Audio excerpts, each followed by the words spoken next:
விஸ்வாவசு வருடத்தின் 4வது மாதமான ஆடி மாதம் மேஷம் முதல் மீனம் வரை இருக்கக்கூடிய 12 ராசிக்காரர்களுக்கும் எப்படிப்பட்ட பலன் கிடைக்க போகுது, என்னென்ன சாதகம் இருக்குது, என்னென்ன பாதகம் இருக்குது அப்படின்னு தான் தெரிஞ்சுக்க போகிறோம். இந்த மாதத்தின் முதல்ல கிரகநிலைகள் எப்படி இருக்குது அப்படின்னு பார்த்துருவோம். கடக ராசியில் சூரியன் சஞ்சரிக்கக்கூடிய மாதம் தான் ஆடி மாதம். ஆடி மாதம் அப்படின்னாலே அம்மனுக்குரிய மாதம் அப்படின்னு சொல்லலாம். அப்படி சூரியன் கடகராசியில் சஞ்சரிக்கிறாரு. செவ்வாய் சிம்ம ராசியில் 13ஆம் தேதி வரைக்கும் இருக்கிறாரு. அதன் பிறகு கன்னிராசிக்கு போக போறாரு. புதன் மிதுன ராசியில 18ஆம் தேதி வரைக்கும் இருக்கிறாரு. அதன் பிறகு கடகராசிக்கு போக போறாரு. சுக்கிரன் ரிஷப ராசியில ஆடி மாதம் 10ஆம் தேதி வரைக்கும் இருக்கிறாரு. அதன் பிறகு மிதுன ராசிக்கு போக போறாரு. குரு மிதுன ராசியிலையும், சனி மீன ராசியில வக்ரம் பெற்று சஞ்சரிக்கிறாரு. ராகு கும்பத்திலையும், கேது சிம்மத்திலையும் இருக்கிறாங்க. இப்படிப்பட்ட கிரகநிலைகளோட தான் இந்த ஆடி மாதம் அப்படிங்கிறது நமக்கு தொடங்குது. ஆடி மாதம் 1ஆம் தேதியிலிருந்து 31ஆம் தேதி வரைக்கும் இருக்குது. இந்த ஆடி மாதத்துல 5 வெள்ளிக்கிழமை இருக்குது. ஜூலை மாதம் 17ஆம் தேதியிலிருந்து ஆகஸ்ட் மாதம் 16ஆம் தேதி வரைக்கும் இந்த ஆடி மாதம் இருக்குது. ரிஷப ராசிக்காரர்களுக்கு இந்த ஆடி மாதம் எப்படி இருக்க போகுது? இந்த ஆடி மாதத்தோட கிரகநிலைகளை பார்த்தோம் அப்படின்னா, உங்கள் ராசிநாதன் சுக்கிரன் உங்கள் ராசியிலேயே 10ஆம் தேதி வரைக்கும் சஞ்சரிக்கிறாரு. அதன் பிறகு தனம் வாக்கு குடும்பஸ்தானம்னு சொல்லக்கூடிய 2ஆம் இடத்துக்கு பேச்சியாக போகிறாரு. 2ஆம் இடத்துல குரு பகவானோடையும் புதன் பகவானோடையும் போய் சேர போகிறாரு. குரு ஏற்கனவே 2ஆம் இடத்துல இருக்கிறாரு. புதன் ஆடி மாதம் 18ஆம் தேதி வரைக்கும் 2ஆம் இடத்துல இருக்கிறாரு. அதன் பிறகு 3ஆம் இடம் சொல்லக்கூடிய முயற்சிகள் ஸ்தானத்துக்கு போக போறாரு. தனாதிபதியா இருக்கக்கூடிய புதனோடு தனஸ்தானத்திலேயே உங்க ராசிநாதன் சுக்கிரன் சேர போறாரு.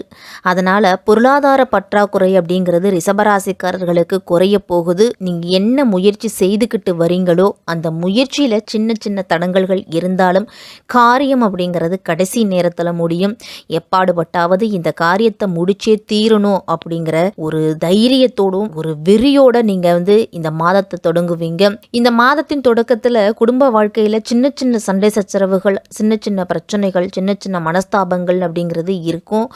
அது போக போக உங்களுக்கு சரியாகும். பொறுமையும் நிதானத்தையும் இழக்க வேண்டாம் ரிஷபராசிக்காரர்கள். கணவன் சொல்வத மனைவியும், மனைவி சொல்வத கணவனும் இந்த ஆடி மாதத்துல கேட்டு நடக்கிறது தான் குடும்பத்துக்கு அமைதிக்குண்டான வழியை கொடுக்கும். ஆடி மாதம் 10ஆம் தேதியே சுக்கிரன் 2ஆம் இடத்துக்கு போக போறாரு. உங்க ராசிநாதனா இருக்கக்கூடிய சுக்கிரன் தனஸ்தானத்துக்கு போகும்போது தன வரவால இருந்துட்டு வந்த தடைகள் அப்படிங்கிறது நீங்கும். உங்களுக்கு நீங்க எதிர்பார்த்திருந்த நல்ல காரியமும் நடக்க தொடங்கும். உங்களுடைய முயற்சியில இருந்துட்டு வந்த தடைகள்கள் அப்படிங்கிறது முட்டுக்கட்டை இது எல்லாமே நீங்க போகுது.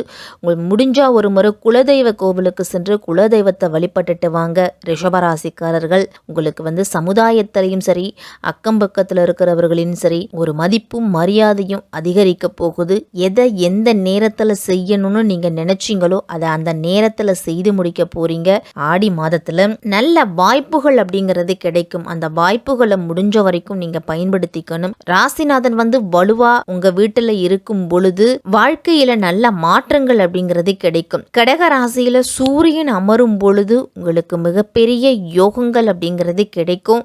உங்களுடைய செயல்வாக்கும் சொல்வாக்கும் அதிகரிக்கும். நீங்க எடுத்த காரியங்கள்ல ஓரளவு வெற்றி அப்படின்னு தான் சொல்லணும். கேது 4ஆம் இடத்துல சுகஸ்தானத்துல இருக்கிறாரு. அப்ப சின்ன சின்ன பாதிப்பு அப்படிங்கிறது இருக்கும். பெரிய பாதிப்பு அப்படிங்கிறது குறையும். உங்களுக்கு இருந்தாலும் சின்ன சின்ன உடல் அசௌகரியங்கள் அப்படிங்கிறது இருந்துகிட்டு தான் இருக்கும். ரிஷபராசிக்காரர்களுக்கு ஜூலை 15ஆம் தேதியிலிருந்து ஆகஸ்ட் மாதம் 15ஆம் தேதி வரைக்கும் நீங்க நினைச்ச காரியங்கள்ல ரொம்ப கஷ்டப்பட்டு உங்களுடைய வேலைகளை செய்வீங்க. 2ஆம் வீட்டுல உங்க ராசிநாதன் போவதால பணவரவு அப்படிங்கிறது இருக்கும். ரிஷபராசிக்காரர்களுக்கு எல்லாம் வண்டி வாகனங்கள்ல இருந்துட்டு வந்த பிரச்சனைகள் அப்படிங்கிறது தீரும். வீட்டில் ஏதாவது ஒரு வேலை அப்படிங்கிறது செஞ்சுக்கிட்டே இருப்பீங்க. இல்லை வீட்டில் இருக்கக்கூடிய பொருள் பழுது பார்க்கலாம். எலக்ட்ரானிக் சாதன பொருட்கள் செலவு வைக்கும் இந்த மாதத்துல. அப்போ வீட்டுக்கு தேவையான பொருள்கள் அப்படிங்கிறத நீங்கள் வாங்குவீங்க. அதனால் செலவுகள் அப்படிங்கிறது ஏற்படும். நீண்ட நாட்களாக வேலையில் பதவி உயர்வுக்காகவும் சம்பள உயர்வுக்காகவும் காத்திருக்கிறவங்களுக்கும் உங்கள் உழைப்புக்கு ஏற்ற அங்கீகாரம் கிடைக்கலையே அப்படின்னு வருத்தப்பட்டவர்களுக்கும் உழைப்புக்கு ஏற்ற அங்கீகாரம் அப்படிங்கிறதே கிடைக்க போகுது. எவ்வளவு கஷ்டம் வந்தாலும் வெளியில் காட்டிக்கவே மாட்டாங்க. அது எல்லாத்தையும் மனதுக்குள்ளேயே போட்டு அழுத்திக்கிட்டு வெளியில் சிரிச்சுக்கிட்டே இருக்கக்கூடியவங்க இந்த ரிஷபராசிக்காரர்கள்.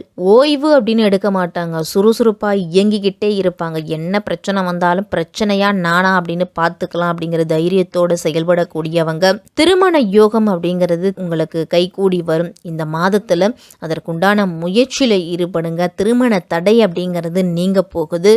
கணவன் மனைவிக்குள்ள சின்ன சின்ன கருத்து வேறுபாடு அப்படிங்கிறது இருக்கும். இந்த காலகட்டத்தில் சூரியன் 3ஆம் இடத்துல அமர்வதால சூரியன் எப்படி பிரகாசமா இருக்கிறாரோ அதே மாதிரி உங்களுடைய முயற்சிகள்ல நல்ல வெற்றி அப்படின்னு தான் சொல்லணும். படிக்கிற குழந்தைகளுக்கெல்லாம் இது ஒரு நல்ல காலகட்டம். உங்களுடைய ஞாபக சக்தி அப்படிங்கிறது அதிகரிக்கும். அதே மாதிரி உங்களுடைய கவனமும் படிப்புல மட்டுமே இருக்கும். ஆடி மாதம் 13ஆம் தேதி கன்னி ராசிக்கு செவ்வாய் போறாரு. செவ்வாய் உங்க ராசிக்கு 7ஆம் இடத்துக்கும் 12ஆம் இடத்துக்கும் அதிபதி. 12ஆம் இடம் அப்படிங்கிறது விரயஸ்தானம், 7ஆம் இடம் அப்படிங்கிறது சப்தமஸ்தானம். அப்ப 2க்கும் அதிபதியா செவ்வாய் இருக்கும் பொழுது சுப செலவுகள் அப்படிங்கிறது வரும். அவர் 5ஆம் இடத்துல இருக்கிறாரு. உங்க ராசிக்கு இருக்கும் பொழுது சுப செலவுகள் அப்படிங்கிறது ஏற்படும். வீட்டுக்கு தேவையான பொருளை வாங்குவீங்க. உத்தியோகத்துல இருக்கிறவங்களுக்கெல்லாம் ஏதாவது ஒரு செலவு அப்படிங்கிறது வரும். பூர்வீக சொத்துல இருந்துட்டு வந்த பிரச்சனைகள் தீரப்போகுது. ஆடி மாதம் 18ஆம் தேதி கடகராசிக்கு புதன் போறாரு. உங்க ராசிக்கு 2ஆம் இடத்துக்கும் 5ஆம் இடத்துக்கும் அதிபதியான புதன், அதாவது சகோதரஸ்தானத்துக்கும் சகாயஸ்தானத்துக்கும் அதிபதியான புதன் உங்க ராசிக்கு 3ஆம் இடத்துல இருக்கும் பொழுது உடன்பிறப்புகள் வாழ்க்கையில நல்லது அப்படிங்கிறது நடக்கும். அவர்களுடைய திருமண தடை அப்படிங்கிறது நீங்க போகுது. அவர்களுடைய வேலை வாய்ப்பு அப்படிங்கிறது கிடைக்கும். அண்ணன் தம்பிகளுக்குள்ள இருந்துட்டு வந்த பிரச்சனைகள் குறையும். பாக பிரிவினை சுமூகமா நடக்கும். புதனோடு சூரியன் இணைஞ்சி புத ஆதித்ய யோகத்தை கொடுக்கறதால தொழில் வளம் சிறப்பா இருக்க போகுது. தொல்லை தந்த எதிரிகள் விலக போறாங்க.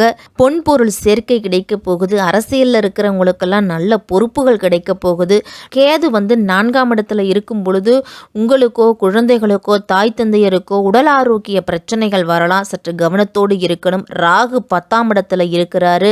தொழில் ஸ்தானத்துல ராகு இருக்கும் பொழுது தொழில்ல சின்ன சின்ன சண்டை சச்சரவு வர்றதுக்கு கூட வாய்ப்பு இருக்குது. இந்த ஆடி மாதத்துல சற்று கவனத்தோடு இருக்கணும். சனி 11ஆம் இடம்னு சொல்லக்கூடிய லாபஸ்தானத்துல வக்கரம் பெற்று சஞ்சரிக்கிறாரு. இந்த மாதத்துல வக்கரம் பெற்று சனி சஞ்சரிக்கும் பொழுது உங்களுக்கு ஓரளவு நல்ல பலன் அப்படிங்கிறது கிடைக்கும். தொழில புதிய ஒப்பந்தங்கள் கிடைக்க போகுது. வியாபாரம் தொழில் செய்யறவங்களுக்கெல்லாம் இந்த மாதத்தின் பிற்பகுதியில நல்ல லாபம் அப்படிங்கிறது கிடைக்கும். பெண்களுக்கெல்லாம் சொந்த பந்தங்களால நன்மைகள் அப்படிங்கிறது ஏற்படும். சொத்துக்களால உங்களுக்கு லாபம் கிடைக்க போகுது. இந்த ஆடி மாதம் முழுவதுமே வக்கரமா இருக்கக்கூடிய சனி பகவான செவ்வாயுடைய பார்வை அப்படிங்கிறது இருக்குது.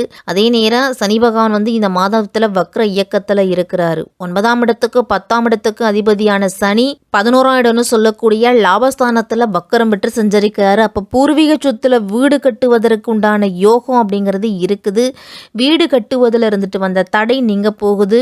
நீங்க தொடங்கிய தொழில் சரிவர நடக்கல, அதற்கு தகுந்த முதலீடு இல்லை, என்ன செய்தாலும் தொழில லாபம் இல்லைன்னு சொல்லிக்கிட்டு இருக்கிறவங்களுக்கு தொழில் அப்படிங்கிறது இனிமேல் சிறப்பா நடக்கும். வாடிக்கையாளர்களுடைய எண்ணிக்கை அதிகரிக்கும். அதே மாதிரி மற்றவர்களுக்கு வாக்குறுதி கொடுக்கும் பொழுது ரொம்ப ரொம்ப கவனத்தோடு இருக்கணும். இந்த ஆடி மாதத்தில் மற்றவர்களுக்காக ஜாமீன் கையெழுத்து போடுவது, பணம் வாங்கி கொடுப்பது, இதை எல்லாத்தையுமே தவிர்த்துக்கணும். இந்த மாதம் முழுவதுமே உங்களுடைய குல தெய்வத்தையும் இஷ்ட தெய்வத்தையும் வழிபட்டுட்டு வாங்க.